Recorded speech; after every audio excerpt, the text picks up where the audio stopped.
Hello mathematicians, welcome to the infinity maths room, जहां number sense बनाते हैं, formulas easy होते हैं और आपको मैथ्स बोरिंग नहीं लगेगा। तो बिना देरी किए हमारे क्लास 7 के 14 चैप्टर प्रॉपर्टीज ऑफ ट्रायंगल्स के थर्ड वीडियो को हम स्टार्ट करते हैं।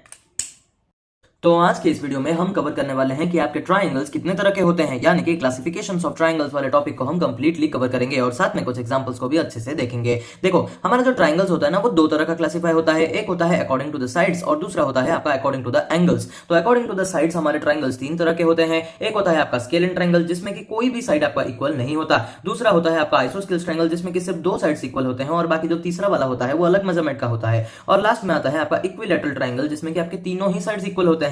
चलो सबका एक एग्जांपल देख लेते हैं। देखो, स्केलिन ट्रायंगल यानी कि किसी का कोई भी साइड आपका इक्वल नहीं होगा। तो AB है मेरा 4 सेंटीमीटर वाला, BC है मेरा 5 सेंटीमीटर का और C है मेरा 4.5 सेंटीमीटर का है। तो तीनों ही साइड्स अलग अलग लेंथ के हैं। इसका मतलब यह है कि एक स्केलिन ट्रायंगल है। ठीक उस तरह से देखो, आइसोस्केल्स ट्रायंगल में क्या होता है, सिर्फ दो साइड्स हमारे इक्वल होते हैं। तो AB हमारा 4 सेंटीमीटर का है और BC हमारे 4 सेंटीमीटर का है। ये दोनों इक्वल है, लेकिन CA जो है वो 5 सेंटीमीटर का है। तो ये दिखाता है कि ये एक हमारा आइसोस्केल्स ट्रायंगल का एग्जांपल है। इसके बाद आता है आपका इक्विलैटरल ट्रायंगल, जिसमें कि सारे ही साइड्स आपके इक्वल होते हैं। जैसे कि AB है 6 सेंटीमीटर, BC भी 6 सेंटीमीटर और CA भी आपका 6 सेंटीमीटर का ही होगा। ठीक है, ये था आपका अकॉर्डिंग टू द साइड्स हमारे ट्रायंगल्स जितने भी टाइप के क्लासिफाई हो सकते हैं हमने कर दिया है। इसके बाद देखो आता है आपका अकॉर्डिंग टू द एंगल्स। तो according to the angles, triangles are again divided into 3 types.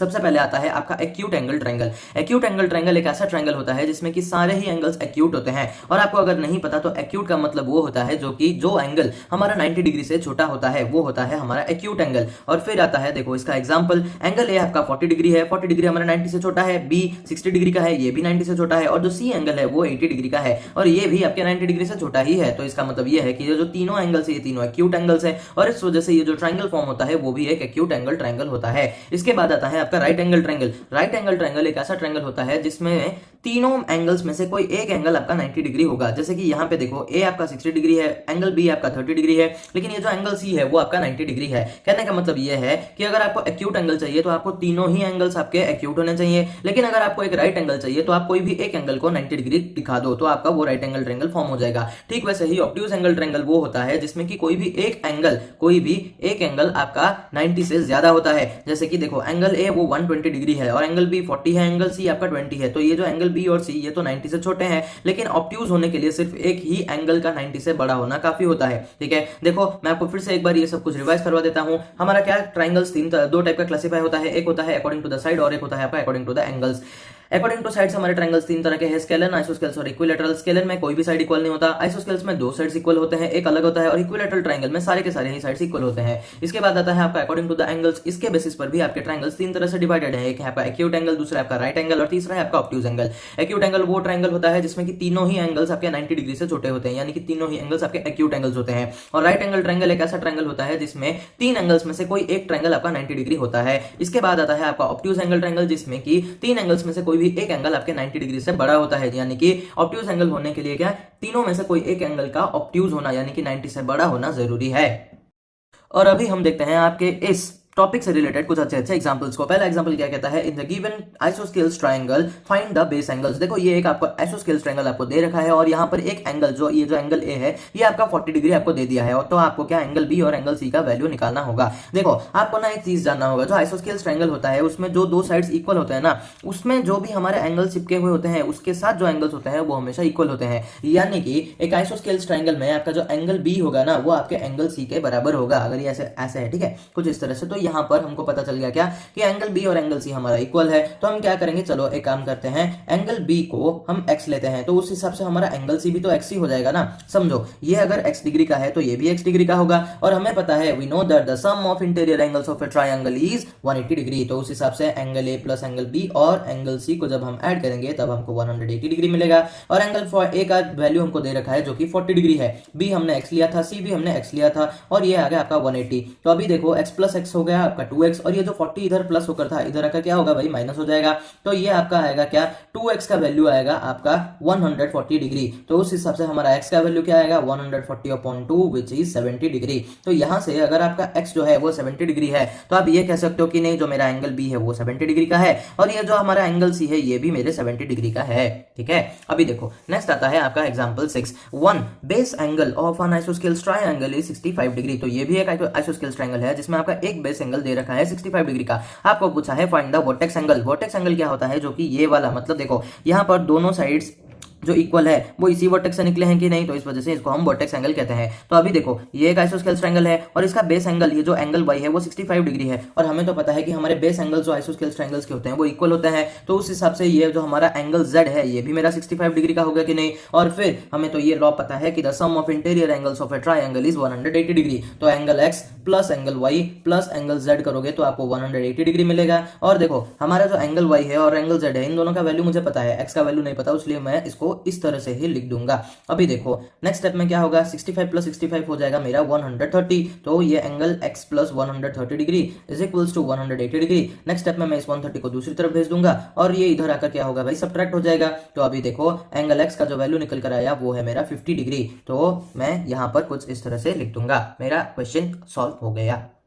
और अभी हम देखते हैं आपका एग्जांपल 7 क्या कहता है। The base angle of an isosceles triangle is double the angle of vertex. मतलब जो बेस एंगल है ना वो आपके वर्टेक्स एंगल का डबल है। तो अगर ये हमारा x है तो ये हमारा 2x होगा। भाई इसको थोड़ा अवॉइड कर देना। तो अगर ये 2x है तो ये भी मेरा 2x होगा कि नहीं। देखो फिर से समझा देता हूं। हमको कहा है कि हमारा जो बेस एंगल है वो हमारे वर्टेक्स एंगल का डबल है, यानी कि 2 गुना है। तो अगर मेरा जो वर्टेक्स एंगल है वो x है तो हम ऐसे लिख सकते हैं, देखो let the vertex angle be x. तो उस हिसाब से according to the question is the double. देखो जो हमारा जो ये बेस एंगल है वो उसका डबल होगा। तो हमारा बेस एंगल क्या होगा भाई, बेस एंगल होगा हमारा 2x। तो अभी हमको ये पता है कि हमारे आइसोस्केलेस ट्रायंगल के जो बेस एंगल्स होते हैं वो इक्वल होते हैं। तो यहाँ से मुझे ये भी पता चल जाएगा कि मेरा एंगल y जो है और वो जो एंगल z है ये दोनों इक्वल है। तो इसका मतलब ये है कि ये अगर 2x है तो ये भी मेरा 2x ही होगा। तो यहाँ से मैं क्या करूंगा, एंगल x और एंगल y और एंगल z को मैं ऐड करूंगा तो मुझे मिलेगा क्या, 180 डिग्री। क्यों, क्योंकि हमें पता है the sum of interior angles of a triangle is 180 degree. तो अभी देखो एंगल x की जगह पे ये छोटा वाला x लगा दो, y की जगह पे 2x लगा दो और z की जगह पे 2x लगा दो। इसके बाद आप इस चीज को थोड़ा सा सॉल्व करोगे। और क्या भाई, देखो 2x प्लस 2x होता है कितना भाई, मेरा 4x, 4x प्लस x होता है मेरा 5x। तो अभी यहाँ पर मुझे क्या मिला, ये मिला मेरा 5x equals to 180। Next step में मैं क्या करूंगा, x इक्वल्स टू 180 अपॉन 5 करूंगा। यहाँ पे मल्टीप्लाई था ना, इधर आके डिवाइड हो गया तो 5 3 हो गया 15 और फिर यहाँ पर बचा क्या 3 और ये 0, 5 6 हो गया मेरा 30। तो यहाँ से मुझे x का वैल्यू मिल गया जो कि है 36 डिग्री। देखो यहाँ पे जो आपको आंसर मिला ये सिर्फ इसका वैल्यू है, x का वैल्यू, मतलब ये जो सिर्फ वर्टेक्स एंगल है ना इसी का वैल्यू आपको अभी तक पता चला है। तो अभी देखो मुझे तो सारे के सारे निकालने हैं कि नहीं, हमको बोला है ना कि फाइंड ऑल द एंगल्स। तो अभी देखो ये अगर 36 डिग्री का है तो ये इसका डबल होगा जो कि होगा आपका 72 डिग्री और ये भी होगा आपका 72 डिग्री। हो गया। आप यहाँ से कुछ इस तरह से लिख लेना, angle x equals to 36 degree और एंगल y इक्वल्स टू हो गया मेरा 2x which is 2 multiply 36 is 72 degree. ठीक वैसे ही एंगल z का भी आप वैसे ही लिख देना। ठीक है, 2 मल्टीप्लाई 36 इक्वल्स टू 72 डिग्री। हो गया आपका काम, यहाँ पर आंसर आपका खत्म हो जाता है। ठीक है, देखो अभी हम देखते हैं आपका एग्जाम्पल नंबर 8। देखो ये काफी ज्यादा इंटरेस्टिंग वाला एग्जाम्पल है, बताता हूं कैसे। The ratio between the vertical angle and a base angle of an isosceles triangle is 4:3। देखो आपको बोला है कि आइसोस्केलेस ट्रायंगल, तो हम एक छोटा सा आइसोस्केलेस ट्रायंगल यहाँ पर ड्रॉ कर देंगे। ठीक है, फिर देखो हमको क्या कहता है, the ratio between the vertical angle and the base angle of an isosceles triangle is 4:3। तो अगर ये 4 है तो ये आपका 3 होगा। तो हम तो ऐसे नहीं ले सकते, रेशियो अगर देखते हो तो आपको क्या करना पड़ेगा, उसको फटाफट अलजेब्रा में कन्वर्ट करना होगा। तो आप क्या लिखोगे, let the vertical angle be 4x and base angle be 3x। तो उस हिसाब से ये अगर 4x हुआ तो ये 3x हो जाएगा और अगर ये 3x है तो ये भी मेरा 3x होगा कि नहीं भाई। क्यों भाई, आइसोस्केलेस ट्रायंगल के बेस एंगल्स हमारे इक्वल होते हैं और हमको अभी पूछा है find all the angles of a triangle. Same process में आपको करना होगा। देखो यहाँ पर आप एक प्यारा सा नाम दे दो, ABC। Angle A plus angle B plus angle C होता है आपका कितना, 180 डिग्री। ठीक उसी हिसाब से देखो एंगल A की जगह पे 4x आएगा, एंगल B की जगह पे 3x आएगा और C की जगह पे भी 3x आएगा इक्वल्स टू 180 डिग्री। तो अभी नेक्स्ट स्टेप में हम लोग क्या करेंगे, इन सबको ऐड कर देंगे। तो 3x होता है 6x और ये हो गया मेरा कितना 10x। तो 10x इक्वल्स टू अगर 180 होता है तो अभी मेरा x कितना होगा भाई, बताओ बताओ, वो होगा मेरा 18 डिग्री। तो x अगर मेरा 18 डिग्री है, x मुझे मिल गया कि मेरा 18 डिग्री है। तो अभी देखो मुझे सारे एंगल्स निकालने की नहीं, तो जो ये मेरा एंगल A है वो मेरा 4x है, मतलब कि 4 मल्टीप्लाई 18 करना होगा। ठीक वैसे ही एंगल B जो है वो मेरा 3x है, यानी कि मुझे क्या करना होगा भाई, 3 मल्टीप्लाई 18 करना होगा। तो अभी देखो एंगल सी जो है वो भी तो मेरा 3x है कि नहीं, तो यहाँ पर भी मैं क्या करूंगा 3 मल्टीप्लाई 18 करूंगा। अब 18 4 जा होता है मेरा 72 और मेरा जो 18 मल्टीप्लाई जो मेरा 3 होता है वो होता है कितना भाई, वो होता है मेरा 54। तो ये भी आपका 54 होगा और यहाँ पे आप डिग्री वाले सिंबल्स लगा लेना। हो गया आपका ये वाला वीडियो और ये वाला जो एग्जाम्पल था ये यहीं पर खत्म होता है। देखो वीडियो कॉन्सेप्ट वाला बहुत ही ज्यादा छोटा था, इसके बाद वाले वीडियो में हम आपका एक्सरसाइज 14.2 कंप्लीटली कवर करेंगे। तब तक आप ये जो फॉर्मूलाज बताए मैंने, ये फॉर्मूलाज तो है नहीं, बस कुछ याद रखने वाली चीजें हैं कि हमारा जो स्केलेन ट्रायंगल क्या होता है, मेरा आइसोस्केलेस ट्रायंगल क्या होता है, एक्यूट एंगल क्या होता है, बस आपको क्लासिफिकेशन को अच्छे से थोड़ा सा याद रखना होगा। एक बार आप इस चीज को याद रख लो, नेक्स्ट वीडियो में जब हम 14.2 करेंगे तब आपको ईजी होगा। और तब तक के लिए बाय बाय, टेक केयर।